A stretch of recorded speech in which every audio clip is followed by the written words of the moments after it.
বাসায় ঢুকে এরকম একটা দৃশ্য দেখে আমার পুরো শরীর ঠান্ডা হয়ে গেল। আমার 5 বছরের মেয়ে তুলি ফ্লোরে বসে অজরে কাঁদছে।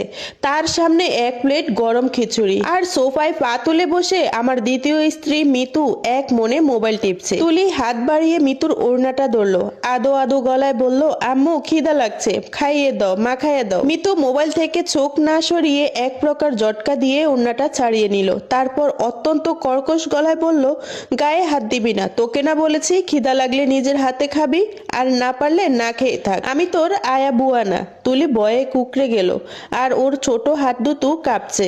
গরম খিচুড়ি ও মাখতে পারছে না। আমি আর সহ্য করতে পারলাম না, হাতের ব্যাগটা দড়াম করে ফ্লোরে ফেলে দিয়ে চিৎকার করে উঠলাম। মিতু চমকে তাকালো, কিন্তু তার চোখে কোনো রকম ভয় বা অনুশোচনা নেই। উল্টা বিরক্ত হয়ে বলল, অফিস থেকে এসে চিৎকার শুরু করলে, মাথা ধরিয়ে দিও না তো। আমি ছুটে গিয়ে তুলিকে কোলে তুলে নিলাম। মেয়েটা আমাকে জড়িয়ে ধরে হিচকি তুলে কাঁদতে লাগলো। আমি মিতুর দিকে একবার তাকালাম, আমার চোখে তখন এক রাজ্যের ঘৃণা। বললাম, তুমি একটা ফাঁসার, একটা মা মরা বাচ্চার সাথে এমন ব্যবহার করতে তোমার একবারও বুক কাঁপলো না? তোমাকে বিয়ে করাটাই ছিল আমার জীবনের সবচেয়ে বড় ভুল। মিতু সোফা থেকে উঠে গিয়ে নিজের রুমে যেতে যেতে বলল, ভুল তো করছোই, এখন মাসুল দাও। আর শোনো, আজ রাতে রান্না হবে না, বাইরে থেকে খেয়ে আসো। এটা বলেই দরজাটা মুখের উপর দপাস করে বন্ধ হয়ে গেল। আমি তুলিকে বুকে জড়িয়ে বসে রইলাম। আমার প্রথম স্ত্রী মারা যাওয়ার পর সবাই বলেছিল বাচ্চাটার জন্য হলেও আরেকটা বিয়ে করো।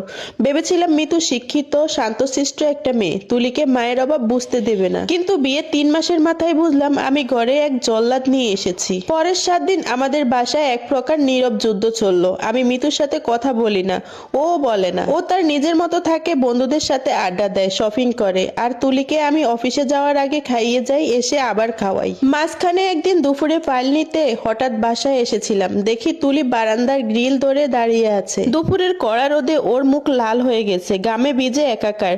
আমি মিতুকে খুঁজলাম, দেখি ও এসির নিচে লেপ জড়িয়ে অজরে ঘুমাচ্ছে। আমি মিতুকে ডাকলাম, মেয়েটা রোদে পুড়ে যাচ্ছে আর তুমি ঘুমাচ্ছ? মিতু পাশ ফিরতে ফিরতেই বলল, তো ও কি মোমের পুতুল যে রোদে গলবে? একটু রোদ লাগলে হাড় শক্ত হয়। এখন যাও তো, আমার শরীর ভালো লাগছে না। আমি সেই দিনই সিদ্ধান্ত নিলাম, আর না, ডিভোর্স। এই মহিলার সাথে থাকলে আমার মেয়েটা ট্রমা নিয়ে বড় হবে। মানুষ সৎ মাকে ভয় পায়, কিন্তু মিতুর ভয়ের চেয়েও বেশি হৃদয়হীন। শুক্রবার সকালে আমি ডিভোর্স পেপারটা রেডি করে টেবিলের উপর রাখলাম।